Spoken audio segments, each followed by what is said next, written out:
విద్యార్థులకి వాస్తవంగా ఇదివరకు మేము కాలేజీలు చదివే రోజుల్లో కానీ స్కూల్ చదివే రోజుల్లో కానీ మొత్తం మక్కికి మక్కి అలాగే రాసినా సరే ఓ 10 మార్కులు తగ్గించేవాడు.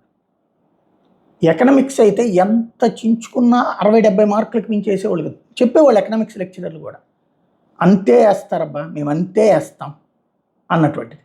ఎందుకంటే ఇంకా చాలా చాలా ఉంటుందంటే ఆ చాలా చాలా పుస్తకాల్లో లేని కూడా రాసేవాళ్ళు, అయినా అంతే వేస్తారు అని చెప్పేవాడు. అలాంటి స్టేజ్ అంటే అప్పట్లో ఫస్ట్ క్లాస్ రావడం అంటే అద్భుతం, సెకండ్ క్లాసు గ్రేటే, థర్డ్ క్లాసు గ్రేటే. అలాగ చదివి వచ్చినటువంటి వాళ్ళు నిజ జీవితంలో కూడా సక్సెస్ఫుల్గా నడిచి ఇప్పుడు 100కి 99 మార్కులు వచ్చినోడికి కూడా బుర్ర పని చేయట్లేదు, ఓ మొనాటమీగా పనిచేయడం తప్పించి తెలివితేటలతో పనిచేయనటువంటి స్టేజ్. దీనికి అంతటికీ కారణం డిగ్రీలు ఆర్జిస్తున్న నైపుణ్యాలు ఉండట్లేదు. ఇది తాజాగా పిఎం ఆర్థిక సలహా మండలి నూతన చైర్మన్ ప్రొఫెసర్ మహేందర్ దేవ్ చెప్తున్నటువంటి మాట.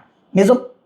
ఇవాళ రోజున రొడ్డకొట్టుడు, బట్టియం చదువులు, పైన మాత్రమే నేర్పుతున్నటువంటి విజ్ఞానం, ఒక అంశానికి ఇన్డెప్త్గా ఆలోచించలేని జీవితాలు, ఇదే ప్రమాదం అవుతుంది.